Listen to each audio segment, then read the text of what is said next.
দেখো বন্ধুরা, আজ তোমাদের সাথে শেয়ার করবো চিকেন পকোড়া রেসিপি। আমি 300 গ্রাম চিকেন নিয়েছি, তার সাথে ছোটো চামচের 1 চামচ আদা রসুনের পেস্ট নিয়েছি, এখানে লঙ্কা গুঁড়ো নিয়েছি, একটু পরিমাণ মতো লবণ দিয়েছি, আর এখানে 2 চামচ বেসন দিলাম, আর তার সাথে 2 চামচ কর্নফ্লাওয়ার দেবো।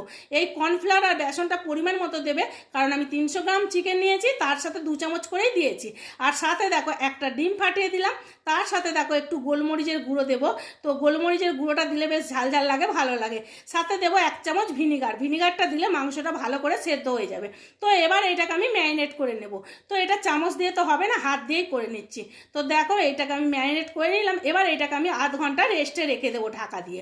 তো এরপরে দেখো আমার কড়াই বসিয়ে দিয়েছি, আধ ঘন্টা হয়ে গেছে। তো কড়াইয়ের মধ্যে এবার আমি তেল দিয়ে দেবো, আর এটা তো সাদা তেলেই ভাজবো, আর পকোড়া তো সবাই সাদা তেলেই ভাজে। তো দেখো তেলটা একটু গরম হোক, আর এদিকে চলো তোমাদেরকে চিকেনটা দেখাই। চিকেনটা যেহেতু আধ ঘন্টা ম্যারিনেট করা ছিল, তো এইরকম হয়ে গেছে, একটু পাতলা মতো হয়ে গেছে। যাক, এটা ভালোই হয়েছে। এরপর এটাকে আমি ভেজে নেবো। তো তেলটা আমার গরম হয়ে গেছে। তো দেখো চিকেনগুলো এক এক করে দিয়ে দিচ্ছি, আর তেলটা বেশ ভালো মতোই গরম হয়ে গেছে। ভালো মতো তেলটাকে গরম করে নেবে, তাহলে কড়ার মধ্যে আর আটকে যাবে না। তো দেখো এবার এগুলোকে আমি ভেজে নেবো। আর চিকেন পকোড়া খেতে কে কে পছন্দ করে বলো তো?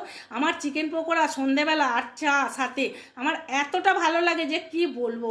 আর চিকেন পকোড়াটা কি বলো তো, আমি তো পরে ভয়েস দিচ্ছি, এটা খেতে কিন্তু দারুণ হয়েছিল।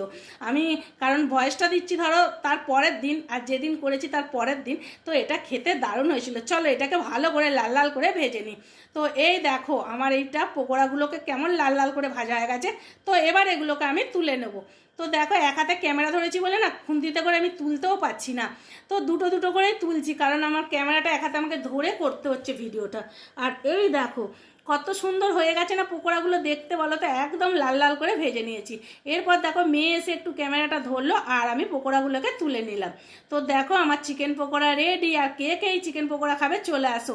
এই দেখো পকোড়াগুলো দেখতে কিন্তু দারুণ হয়েছিল, আর খেতেও খুব ভালো হয়েছিল। কারণ বললাম না যে আমি ভয়েসটা পরে দিচ্ছি, আমি খেয়ে দেখেছি, দারুণ হয়েছিল, দারুণ। তো তোমরা একদিন বাড়িতে ট্রাই করবে। চলো একটা খেয়ে দেখাই তোমাদেরকে। আর এই সস দিয়ে, টমেটো সস দিয়ে খেতে কিন্তু দারুণ লাগছে। দেখো আমার তো খুব ভালো লেগেছে। তো তোমরা কে কে চিকেন পকোড়া খাবে চলে আসো। তো চলো বন্ধুরা, টাটা, সবাই ভালো থেকো, সুস্থ থেকো।